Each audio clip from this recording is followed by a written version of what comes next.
Messieurs, dames, bonjour. Cette vidéo pour vous parler donc des attaques au couteau d'adolescents sur adolescents et dernièrement les deux fillettes, 7 et 11 ans, dans le Bas-Rhin.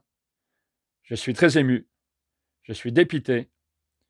Quelle horreur, quel drame pour ces petites filles, pour ces familles. Donc ces attaques au couteau, perpétrées depuis de longues semaines sur des adolescents, par des adolescents, une telle violence qu'on peut attribuer certainement à la médiatisation de la violence et de la haine, à travers l'information, à travers les jeux vidéo, à travers la cinématographie. Tous ces crimes, tous ces assassinats, tous ces meurtres, toutes ces blessures physiques, toutes ces agressions, notre adolescence est en train de se perdre. Les parents sont démunis contre cette violence et cette haine des adolescents. J'ai vu donc notre gouvernement intervenir, notre Premier ministre. J'ai été policier pendant des années. J'ai encadré du personnel. J'ai été sur le terrain, dans des conditions désastreuses, par rapport à cette haine, cette violence dans les cités, que je ne comprenais pas. Serait-ce une mutation de la discipline, de la psychologie enfantine des adolescents par rapport à la violence émise par les jeux vidéo, par la médiatisation de la violence? Faudrait-il interdire l'information violente par les médias aux enfants? Faudrait-il les empêcher? Je verrai également aussi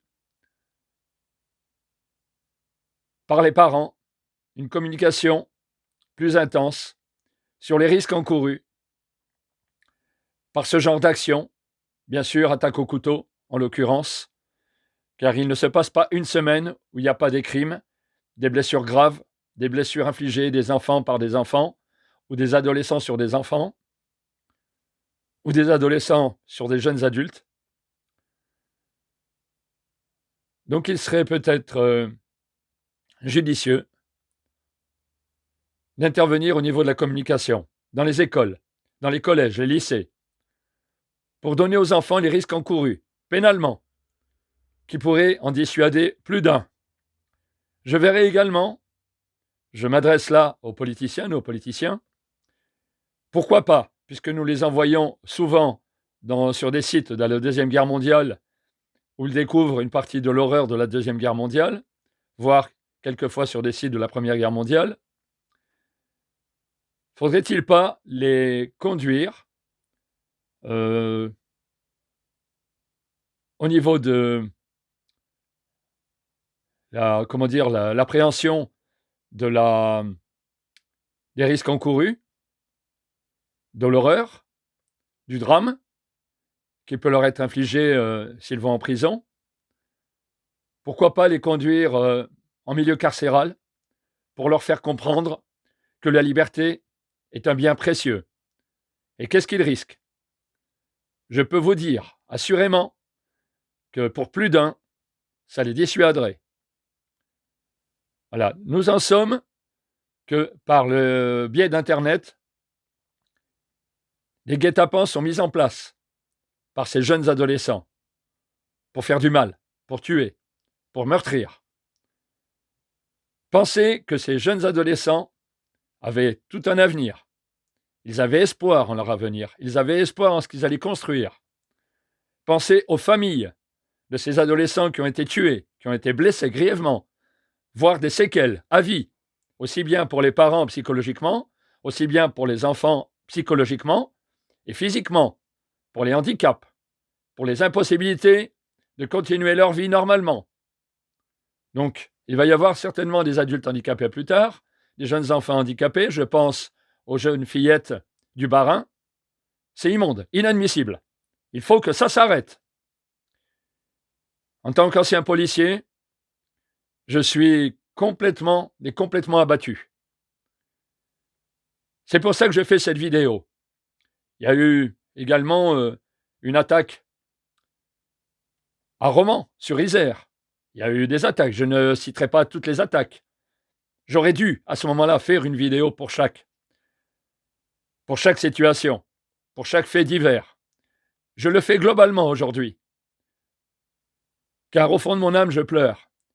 Nous devons être certainement des milliers, voire des millions à pleurer sur ces situations.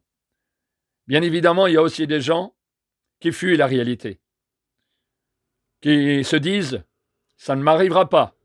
Non, non, ça n'arrive pas qu'aux autres. Soyez prudents avec vos enfants, surveillez-les, accompagnez-les à l'école quand vous le pouvez, au lycée, au collège. Faites un accompagnement psychologique. Je proposerai aussi, sur ce point de vue, des textes aussi, en dehors d'aller dans le milieu carcéral, en milieu scolaire. Pourquoi pas discuter avec des prisonniers, avec des gens, bien sûr, qui auraient un passé un peu moins sensible, ou avec des gens du milieu carcéral, même des fonctionnaires d'État. Je peux vous dire que psychologiquement, ça s'ajouterait à tout ce que notre Premier ministre veut faire. Et pourquoi pas également, au sein des familles, créer un texte de loi pour inciter ou obliger les parents à dénoncer le comportement de certains enfants au sein du milieu familial, au sein de la cellule familiale. À ce moment-là, bien sûr, bien évidemment, voilà, dénoncer avec un suivi, avec des intervenants, des intermédiaires, des référents, qui puissent recadrer l'enfant ou l'adolescent et les renvoyer dans leur milieu familial, ou éventuellement rester dans le milieu familial et poursuivre donc un suivi psychologique, en connaître les causes, et pour avoir justement à convaincre les parents et les enfants des risques encourus, non seulement d'avoir une guérison au niveau de l'enfant, au niveau de la psychologie. J'ai pensé à ça pendant plusieurs nuits.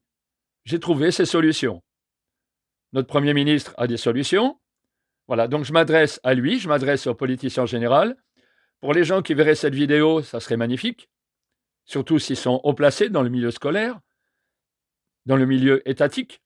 Je serais ravi, même de participer à des débats. Je le redis encore sur cette vidéo. Rien ne me dérange.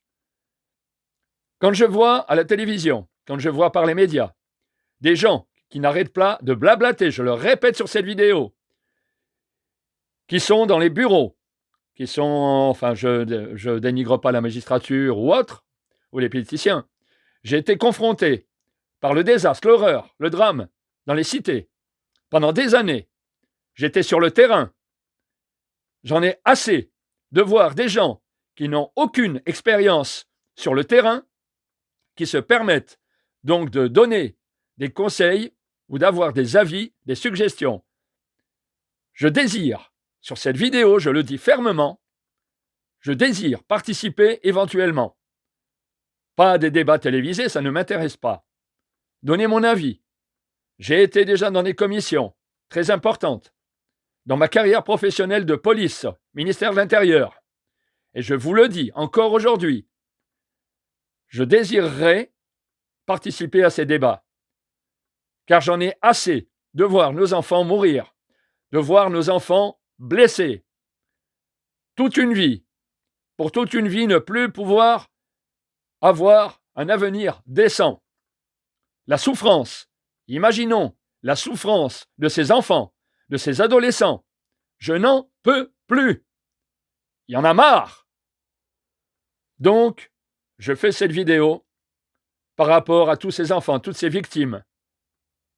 Nous avons tous été des enfants. Je ne reconnais plus mon enfance au travers de ces enfants d'aujourd'hui. Qu'est-ce qui se passe? Je vous dis certaines méditations de la psychologie au travers de la violence et de la haine. Je me répète. Au travers de tout ce qui peut se passer au niveau de la communication, de l'information. Arrêtons de faire voir aux enfants la violence et la haine à la télévision, dans l'environnement, dans le milieu familial. Je sais, puisque j'ai travaillé en partenariat, qu'au sein des familles, pour tout ce qui est alcoolisme, violence, au sein familial, il y a des intervenants, il y a des situations par la magistrature ou voire des gens qui sont donc psychologues et qui sont compétents, j'en dis ce qu'on ne vient pas. Je sais qu'il y a des interventions à ce niveau. Ça ne suffit pas. Cherchons à connaître les individus en tant qu'adolescents qui veulent faire du mal, qui peuvent être violents. Ça peut être dans les gènes, ça peut être au niveau de l'environnement. Une mutation générale s'est opérée dans notre enfance, dans l'enfance d'aujourd'hui. Je ne me reconnais pas au niveau de cette adolescence quand j'étais enfant. Un fait certain, j'avais de l'éducation par mes parents. J'essayais de m'y opposer, comme tout adolescent. Mais qu'est-ce que je me sens bien aujourd'hui d'avoir écouté même le peu, qui est beaucoup aujourd'hui, dans ma vie d'adulte. Et ça, là, je m'adresse aux adolescents qui sont en marge de comprendre. Donc, je vous le redis, il y a beaucoup à faire. Ça suffit. Plus d'adolescents, plus d'enfants qui meurent sur les coups de couteau, sans parler du terrorisme, sans parler des gens avec des problèmes mentaux qui agressent violemment ou qui assènent des coups de couteau dans la rue à tout va. Mais là, je m'attaque au problème de l'enfance. Je me suis toujours battu pour les enfants. Un enfant, il ne mérite pas un coup de couteau. Il ne mérite pas d'être tué. Il ne mérite pas d'être violenté, maltraité, blessé à mort, blessé grièvement, handicapé. Il mérite la caresse, qu'on l'embrasse. Voilà, il mérite les câlins familiaux. Il ne mérite pas les coups de couteau. Qu'a-t-il fait? Rien. En plus des profs faciles, bien sûr, pour les prédateurs, pour les gens fous furieux, les tueurs, les agresseurs, les violeurs sur nos enfants. Je vous le dis aujourd'hui, je suis grand-père. Et je ne veux pas que demain, cet avenir soit celui de mes petits-enfants. Cet avenir en violence, en haine, sans avenir. Changeons les choses, tous. Notre société a du sang sur les mains. Il faut la laver. Cette main pleine de sang. Donc, le seul moyen, c'est de recourir à des interventions. Arrêtons de blablater, de parler, agissons. Je m'adresse aux magistrats, aux politiciens, aux forces de police, de gendarmerie, à moi-même. Moi, j'agis. Je vous ai donné quelques mesures. Maintenant, à vous de voir si elles sont bonnes ou mauvaises. Je pense que le seul moyen, le plus grand, le plus terrible, pour montrer aux adolescents que l'éducation, c'est la meilleure des solutions pour eux. Le milieu carcéral, les accompagner au sein des écoles, je le redis, des collèges et des lycées. C'est le plus grand moyen d'éradiquer ce phénomène de haine et de violence. Maintenant, je vous remercie de m'avoir écouté et je vous souhaite une bonne journée et aux prochaines vidéos. N'hésitez pas à aller sur secuconseil.com où nous avons fait des vidéos pour éviter justement que vous soyez des victimes demain.